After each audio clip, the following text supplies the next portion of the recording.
Hello again, Wastelanders. So, it's been a fistful of days now since the new Fallout 76 update dropped, which, for the first time in the game's difficult history, not only updates the map, but expanded it into a whole new area with its own biomes, new locations, new stories, new events, new kinds of enemies, and new gear. And now, I've spent over 35 hours doing that. Since it dropped, I've been streaming my adventures through it over on the Purple platform. But anyway, about 28 of those hours were live streamed. So eager to experience it was I even streamed an extra day because it dropped on my Thursday, and I usually only stream Friday through Sunday. So, now it's time to talk about how we feel about it. Was it worth the wait, the hype, the expectations? Are we happy and excited with what it brought, or disappointed and left wanting? What is the balance between those two states of being? Let's dig in.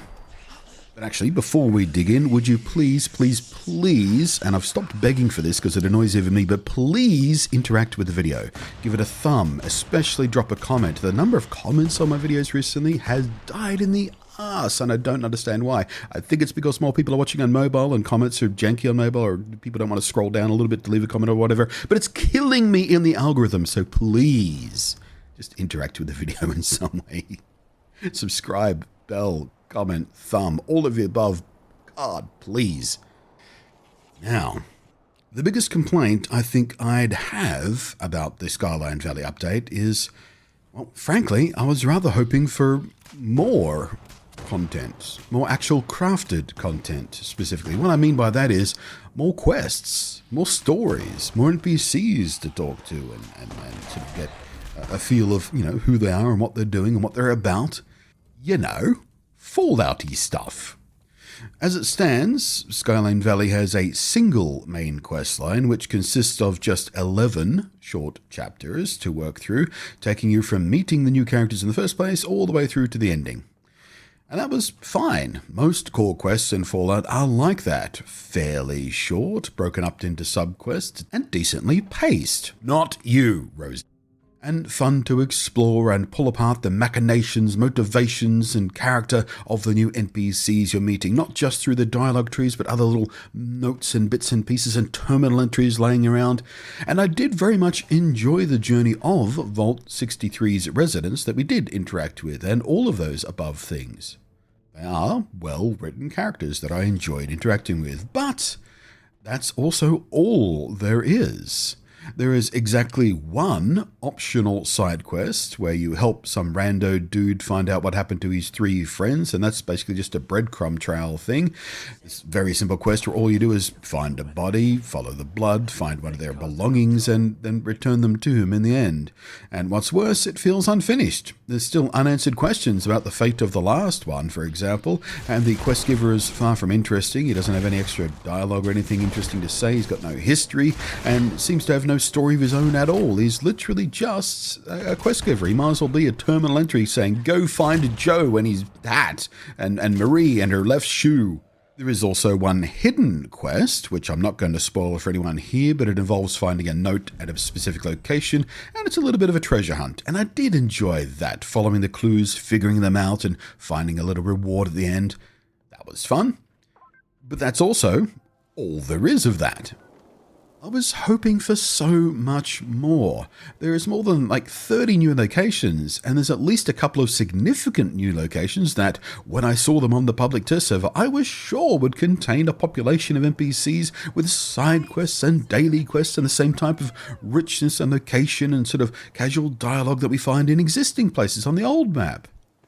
Stuff similar to the Crater or Foundation, or the Woodmill, or any number of other little places that are clustered with friendly and occasionally friendly NPCs. And there were yet more locations I figured would reveal more interesting backstory stuff about what went on in the area. You would have to explore and hunt for it, but there's precious little of that. In fact, there's a couple of places where it looks for all the world like there is supposed to be a questline that happens there. There is hints all over the place that things are supposed to happen there. Doors with little keypads on them that are blocked off by, stuff and things, and just all kinds of stuff. You go, well, that's obviously there for a quest, but where is the quest? There's just nothing.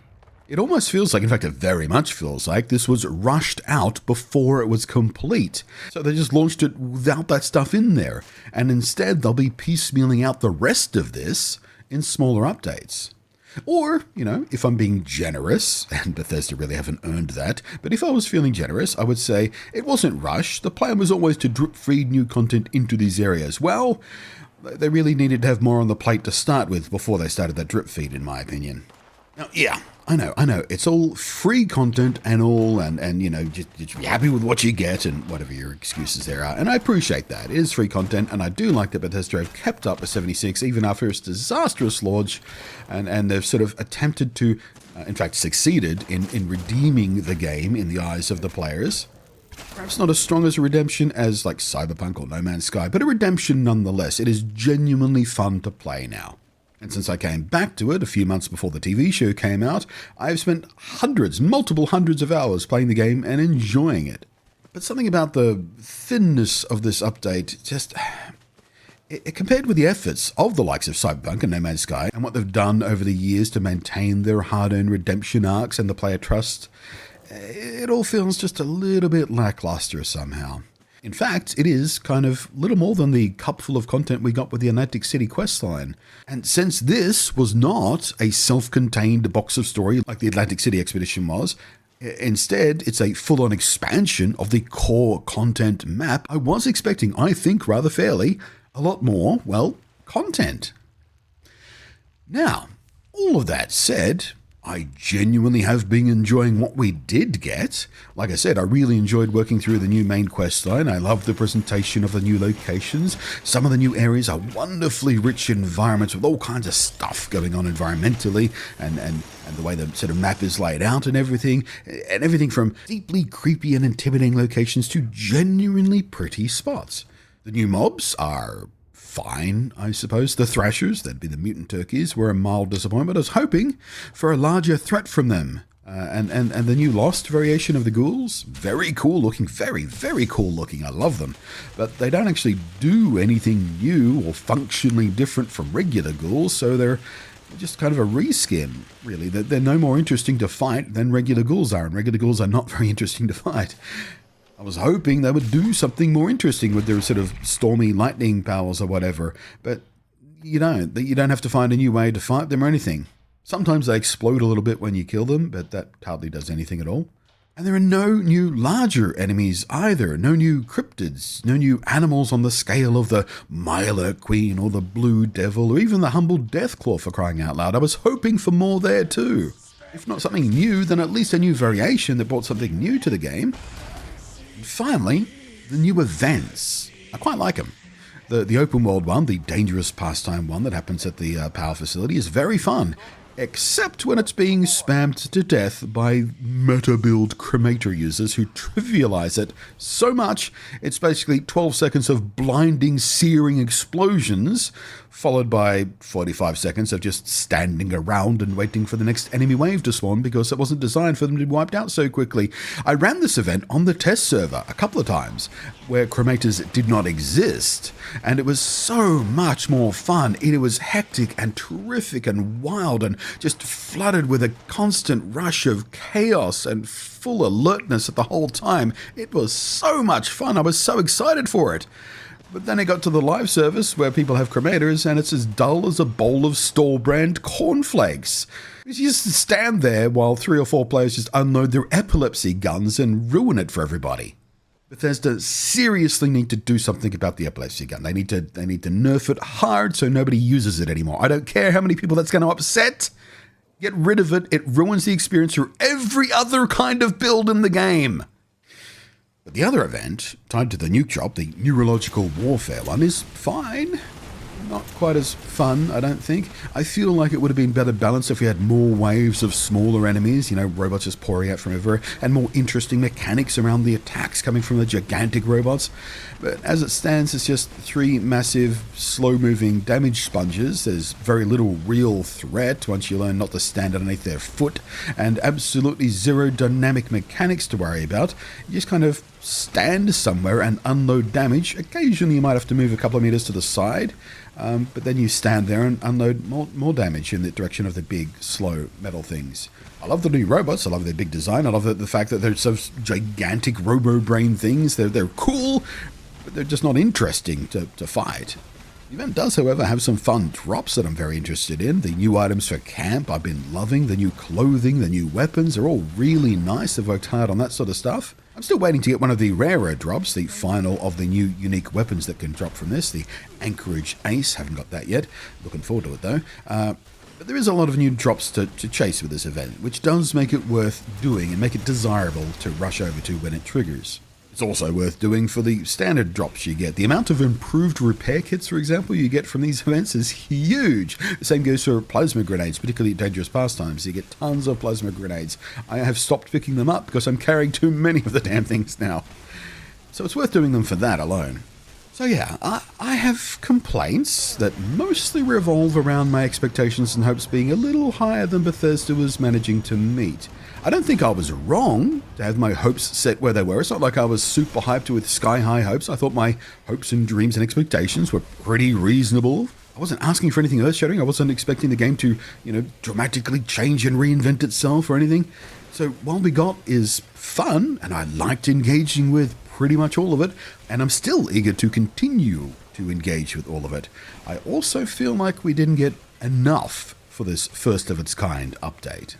It feels incomplete more than it feels too small or too lazy or whatever else you want to throw at it as a criticism. It just feels incomplete. I really do earnestly feel like there is supposed to be more here. Like I said, there are several locations where it's obvious that a quest should happen there, but they're just holding that stuff back for whatever reason, either as a plan so they can drip feed it out, or simply because it wasn't ready in time. Either way, what we got doesn't feel like enough. It all feels, well, frankly, it all feels quite Bethesda of them.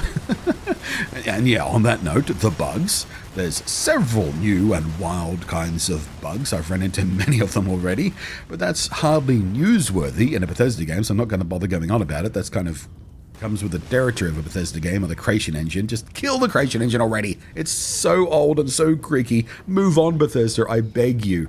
Microsoft, the new Bethesda overlords, force them to just put a bullet in the head of the creation engine and bury it in a shallow grave in the desert. We're done with it, please. It is so janky. Leave it alone. Let it rot.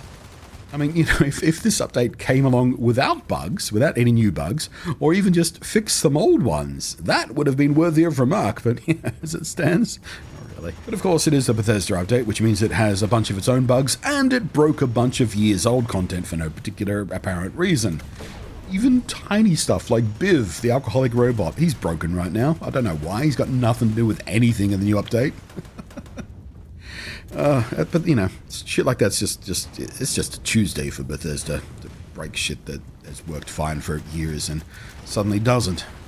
But there you go. Those are my thoughts, my initial impression, my review, if you will, of the Skyline Valley update.